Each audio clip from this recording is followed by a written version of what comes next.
नमस्कार, मैं उमैर आजमी इस वक्त मौजूद हूं उत्तर प्रदेश के आजमगढ़ के मखदूमपुर गांव में। जैसे जैसे लोकसभा का चुनाव नज़दीक आ रहा है, सियासी सरगर्मियां भी बढ़ रही हैं। इसी क्रम में आज हम मौजूद हैं लालगंज लोकसभा क्षेत्र में और हमारे साथ बातचीत करने के लिए मौजूद हैं बीएचयू से प्रोफेसर और बहुजन समाज पार्टी लालगंज प्रत्याशी इंदु चौधरी जी। आइए सीधा बातचीत करते हैं इंदु चौधरी जी से। सबसे पहले आपका बहुत बहुत स्वागत है मैम हमारे। बहुत बहुत शुक्रिया, बहुत बहुत शुक्रिया। सब कुछ पहला सवाल हमारा, इतनी देर रात तक आप 11 साढ़े 11 बज चुके हैं, जनसंपर्क कर रही हैं अलग अलग समाज के लोगों में, क्या प्रतिक्रियाएं मिल रही हैं लोगों की? अच्छी प्रतिक्रिया मिल रही है, लोग योग्यता का सम्मान कर रहे हैं, ये मेरे लिए बहुत एक प्लस पॉइंट भी है। लोग तुलना भी कर रहे हैं बाकी कैंडिडेट से, ये सेकंड प्लस पॉइंट है। लोग तमाम खामियां भी बता रहे हैं जो पूर्व लोग रह चुके हैं, और इसके साथ ही साथ मुझे तमाम नसीहतें भी मिल रही है, तमाम सलाह लोग दे रहे हैं, और बहुत सारी ऐसी रिक्वेस्ट मिल रही है कि आप ऐसे करिएगा, इस तरीके से करिएगा और ये ना भी करिएगा। तो ऐसा तमाम प्यार सम्मान दुलार मिल रहा है, जिसके लिए मैं बहुत आभारी हूँ। लगातार ये आजमगढ़ जो रहा है, आपको भी पता होगा कि ये समाजवादी पार्टी का किला इसको बताया जाता रहा है, सपा का गढ़ रहा है। तो ऐसे में क्या लगता है, बड़ी चुनौती है आपके सामने सपा के किले को ढहाना और बीजेपी सत्ता सीन है, उसके बाद बीजेपी का मुकाबला करना कितना आसान है? पहली बात तो ये प्रश्न ही अपने आप में गलत है, क्योंकि ये सपा का गढ़ नहीं, ये बहुजन समाज पार्टी का गढ़ है, जहाँ से 5 बार हमने लोकसभा के सांसद दिए हैं।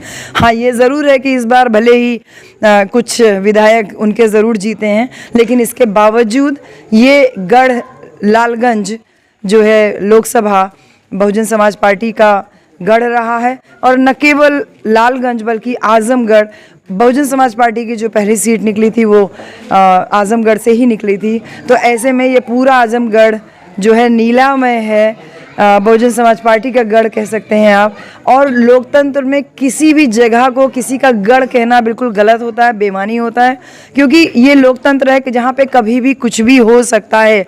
जनता का जहाँ शासन हो वहाँ पे ऊपर नीचे वोट हो सकता है। तो गढ़ नहीं कहिए आप, ये कह सकते हैं कि हाँ, यहाँ पे फॉलोअर्स बहुत सारे हैं जो बहुजन समाज पार्टी के। और न केवल आजमगढ़ में, न केवल उत्तर प्रदेश में, भारत के कोने कोने में आप जाइए, बहुजन समाज पार्टी के जो कैडराइज्ड वोट बैंक है, उसके साथ ही साथ कैडर से जुड़े हुए लोग हैं, वो आपको हर जगह मिल जाएंगे। लेकिन इसी के साथ जो एक सवाल और उठता है कि जो बहुजन समाज पार्टी की सुप्रीमो है यानी बहन जी, सिर्फ बंद कमरे एसी में रह करके ट्वीट करती हैं, किसी मुद्दे पर मुखर होकर सामने नहीं आती, क्या वजह है? ये वो लोग कहते हैं जिन्होंने बहन जी के पाँव के छाले नहीं देखे। ये वो लोग कहते हैं जिन्होंने बहन जी को उन फटे कपड़ों में नहीं देखा जब वो अकेले प्रचार करने निकलती थी।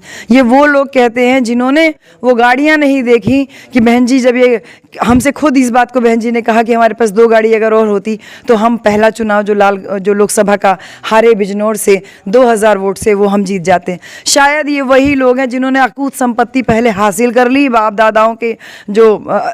दादाओं से और अलग अलग तरीक़ों से, और उसके बाद जब समाज में दिखाने के लिए हवाई जहाज़ से उड़ करके नीचे आते हैं ज़मीन पे धूल उड़ाते हुए, तब वो दिखा रहे हैं कि हम जनता के असली रहनुमा हैं। असली संघर्ष तो बहन जी ने किया, क्योंकि बहुजन समाज पार्टी का जो बेस है वो संघर्ष है। मान्यवर कांसीराम साहब और महापुरुषों का जो विजन और मिशन लेके बहन जी आज चल रही हैं, वो कहीं ना कहीं वो संघर्ष है, जिसकी वजह से आज वो हमारी सुप्रीमो नहीं है, वो आज हमारी जिंदा देवी है, एक जिंदा मिसाल है। तो ऐसे में जो लोग ये कह रहे हैं कि वो बंद कमरे में रहती हैं, उनको ये जानना चाहिए कि संघर्ष हर बहुजन समाज में जन्मा हर वो व्यक्ति आज भी कर रहा है। और ऐसे में अगर हमारी बसपा, हमारी बहुजन समाज पार्टी की जो मुखिया हैं, उनको सुप्रीमो कहना मुझे बहुत ख़राब लगता है। क्यों नहीं आप दूसरी पार्टी के मुखिया लोगों को सुप्रीमो बोलते हैं? सिर्फ इसलिए क्योंकि वो दलित समाज में जन्मी है, सिर्फ इसलिए कि वो एक महिला हैं, सिर्फ इसलिए कि उत्तर प्रदेश में 4-4 बार उन्होंने कमान संभाली है, सिर्फ इसलिए कि वो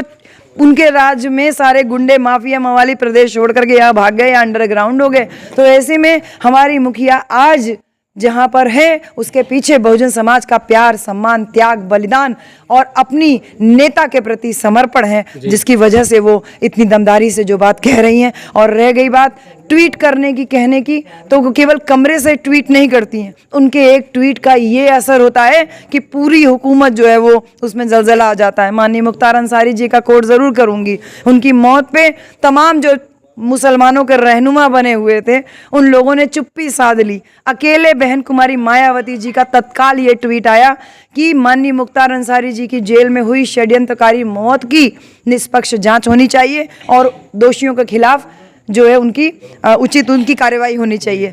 तो जो मुसलमानों के वोट के रहनुमा बनते हैं, जो ये कहते हैं अरे मुसलमान जाएंगे कहाँ, उनके मुंह से एक शब्द नहीं निकला। इतना सारा अत्याचार हो रहा है मुसलमानों के खिलाफ, इतना सारा, कभी मॉब लिंचिंग हो जा रही है, दंगे हो जा रहे हैं और कह रहे हैं कि ये नहीं होने देंगे, वो नहीं होने देंगे, ऐसे तमाम दावे किए जा रहे हैं। उन लोगों से मुसलमानों के मुद्दे पे एक शब्द नहीं निकलता। ऐसे में अकेले हमारी बहुजन समाज पार्टी की मुखिया बहन कुमारी मायावती जी पूरी तरीके से निडर होकर के जो बातें कर रही है, वो कहीं ना कहीं समाज में उनका वो संघर्ष है जो ज़बान पे आता है। जी, आखिरी सवाल मैम हमारा आपसे ये है कि आप BHU यानी बनारस यूनिवर्सिटी में प्रोफेसर हैं अंग्रेज़ी की, आखिर क्या वजह पड़ी कि एक प्रोफेसर को लालगंज लोकसभा क्षेत्र में उतरना पड़ा और वो भी बहुजन समाज पार्टी से चुनाव लड़ने का आपने सोचा? जनता का भी ये सवाल है, लोगों के जहन में ये सवाल उठता है, क्या वजह रही? अच्छे लोग अगर राजनीति में नहीं आएंगे तो बुरे लोग हमेशा आपके ऊपर शासन करते रहेंगे। सबसे पहली वजह तो यही है। और दूसरी वजह कि बहुजन समाज पार्टी ही क्यों, तो बहुजन समाज पार्टी ही देश में एकमात्र ऐसी पार्टी है जो मजलूमों की, शोषितों की, पिछड़ों की और माइनॉरिटीज़ के हक हुकूक की बात करती रही है, उनके लिए संघर्ष करती रही है।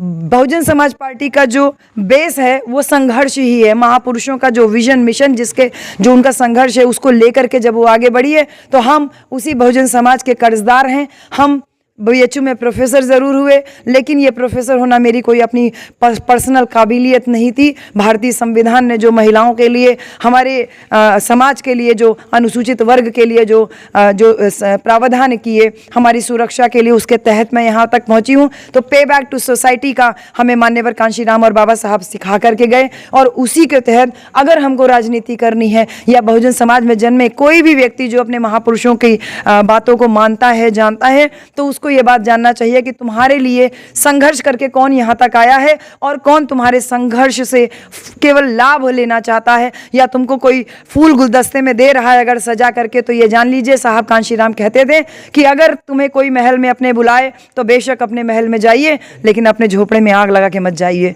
लात मार के मत जाइए, क्योंकि किसी दिन उस महल वाला जो बुलाया है उसका काम खत्म हो जाएगा, वो तुमको अपने महल से निकाल देगा। तो उस दिन तुम्हारे पास कम से कम तुम्हारा झोपड़ा जरूर रहना चाहिए। उसी झोपड़े को सुरक्षित रखने के लिए, संरक्षित रखने के लिए, उसी झोपड़े की एक ईंट बनने के लिए, उसी झोपड़े की एक छत बने रहने के लिए हम अपना जीवन सर्वस्व न्यौछावर करने के लिए बहुजन समाज पार्टी से आप सबके बीच में हैं। और आपके चैनल के माध्यम से लालगंज की लोकसभा प्रत्याशी के रूप में आप सबसे, जनता से यही अपील करना चाहते हैं कि जाति, धर्म, संप्रदाय से उठ करके अब देश में शिक्षा, सुरक्षा, रोजगार, चिकित्सा और सामाजिक ताने बाने के ऊपर वोट करिए। जो लोग देश को तोड़ना चाहते हैं, अखंड भारत के नाम पे देश को खंड खंड करना चाहते हैं, ऐसे लोगों को कभी भी हुकूमत की चाबी ना सौंपिए, नहीं तो आपकी आने वाली पीढ़ियां गुलाम हो जाएंगी। बहुत बहुत शुक्रिया। बहुत करने के लिए हमारे साथ इस वक्त दर्शकों मौजूद थी बहुजन समाज पार्टी से प्रत्याशी इंदु चौधरी जी, जिनसे हमारी खास बातचीत हो रही थी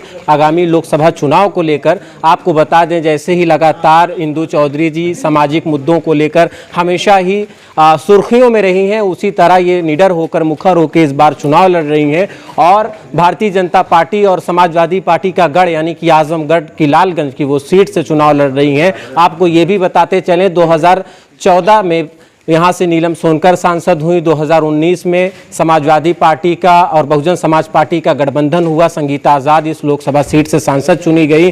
बावजूद उसके 2024 में ताल ठोकने के लिए इंदु चौधरी को बहुजन समाज पार्टी ने मैदान में उतारा। इसी और तमाम खबरों के लिए बने रहिए। कैमरा पर्सन इरफान हाशमी के साथ उमैर आज़मी।